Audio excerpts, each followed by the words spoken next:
Item ಯಾವುದೇ ಇರಲಿ try ಮಾಡಿ ಆಚಿ ಚಿಕನ್ ಮಸಾಲಾ. 2026ರ ಮೊದಲ ಚಂದ್ರಗ್ರಹಣ ಇವತ್ತು ಹೋಳಿ ಹುಣ್ಣಿಮೆ. ಹೀಗಾಗಿ ಇವತ್ತು ಖಗೋಳದ ಬಗ್ಗೆ ಇಂಟ್ರೆಸ್ಟ್ ಇರೋರಿಗೆ ಒಂದು ರೀತಿ ರಸದೌತಣದ ಕ್ಷಣ ಅಂತಾನೆ ಹೇಳಬಹುದು.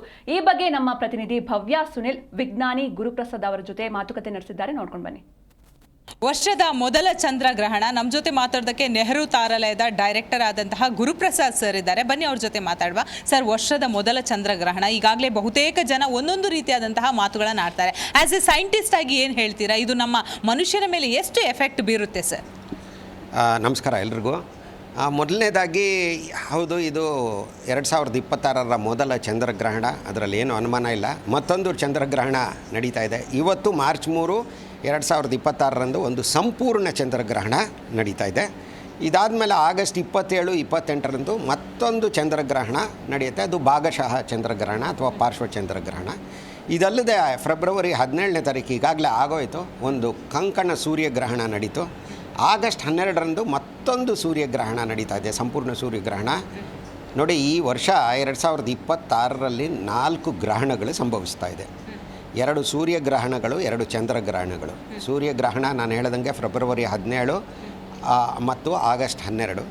ಚಂದ್ರಗ್ರಹಣ ಇವತ್ತು ಮಾರ್ಚ್ 3ರಂದು ಮತ್ತು ಆಗಸ್ಟ್ 28, 29ರಂದು ನಡೆಯುತ್ತೆ. ಆ ವೇಳೆಯಲ್ಲಿ ನಡೆಯುತ್ತೆ. ಆದರೆ ಈ ಒಂದು ಸಂಪೂರ್ಣ ಚಂದ್ರಗ್ರಹಣ ಅಂತ ನಾವೇನು ಹೇಳ್ತೀವಿ, ಆ ವೇಳೆಯಲ್ಲಿ ಚಂದ್ರ ರಕ್ತವರ್ಣದ್ದಾಗಿ ಕಾಣ್ತಾನೆ. ರಕ್ತವರ್ಣ ಅನ್ನೋದಕ್ಕಿಂತನೂ ಕಿತ್ತಲೆ ಬಣ್ಣದ್ದಾಗಿ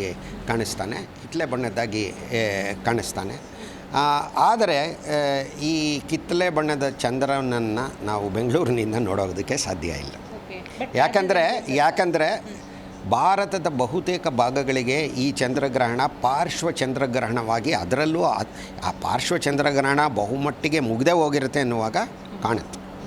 ಭಾರತದ ಬಹುತೇಕ ಭಾಗಗಳಿಗೆ ಹೇಳಿದ್ದು. ಆದರೆ ಈಶಾನ್ಯ ಭಾರತದಲ್ಲಿ, ಅಂದರೆ ಅಸ್ಸಾಂ, ನಾಗಾಲ್ಯಾಂಡ್, ಮೇಘಾಲಯ, ಮಣಿಪುರ್, ಆಮೇಲೆ ಮಿಜೋರಾಂ, ಸಿಕ್ಕಿಂ, ಆಮೇಲೆ ತ್ರಿಪುರ, ಈ ಇದರಲ್ಲಿ ಚಂದ್ರಗ್ರಹಣ, ಸಂಪೂರ್ಣ ಚಂದ್ರಗ್ರಹಣವೇ ಗೋಚರಿಸುತ್ತೆ ಸ್ವಲ್ಪ ಕಾಲ.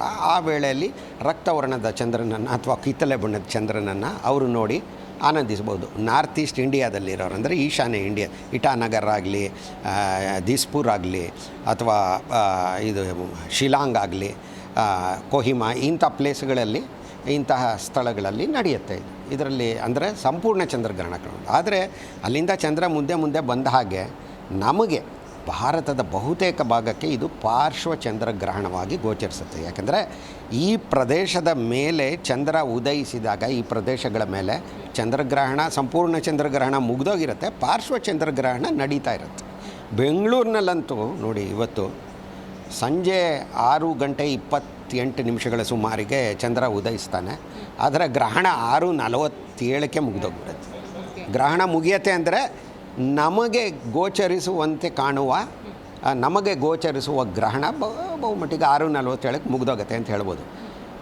ನಮಗೆ ಗೋಚರಿಸೋದು ಒಂದು, ಯಾಕಂದರೆ 6:47ರಿಂದ ಇವತ್ತು ಸಂಜೆ 7:53 ತನಕನೂ ಭೂಮಿಯ ನೆರಳಿನಲ್ಲಿ ಚಂದ್ರ ಇರ್ತಾನೆ. ಆದರೆ ದಟ್ಟವಾದ ನೆರಳಿನಲ್ಲ, ಮಂದವಾದ ನೆರಳು, ಪೆನಾಂಬ್ರಾ ಅಂತ ಹೇಳ್ತೀವಿ. ಹಾಗಾಗಿ ಅಲ್ಲಿ ಈ ಎಕ್ಲಿಪ್ಸ್ ನಡೀತಾ ಇರೋದು ಗೊತ್ತೇ ಆಗೋದಿಲ್ಲ. ನೋಡಿ, ನಮಗೆ ಮಾನವನಿಗೆ ಗೋಚರಿಸುವ ದೃಷ್ಟಿಯಿಂದ ಚಂದ್ರಗ್ರಹಣ ಸುಮಾರು 3:20ಕ್ಕೆ ಪ್ರಾರಂಭವಾಗಿ ಸುಮಾರು 5:32ಕ್ಕೆ ಮುಗಿದೋಗ್ಬಿಡುತ್ತೆ. ಆದರೆ ಗ್ರಹಣ ಪ್ರಾರಂಭ ಆಗೋದು, ಚಂದ್ರಗ್ರಹಣ ಅಷ್ಟೊಂದು ಕಣ್ಣಿಗೆ ಎಫೆಕ್ಟ್ ಆಗಲ್ಲ ಅನ್ನೋದು ವಿಜ್ಞಾನಿಗಳ ಮಾತಾಗಿದೆ. ಬೆಂಗಳೂರಿನಿಂದ ಕ್ಯಾಮ್ರಾ ಪರ್ಸನ್ ವಿನೋದ್ ಜೊತೆ ಭವ್ಯ ಸುನಿಲ್, ಜಿ ಕನ್ನಡ ನ್ಯೂಸ್.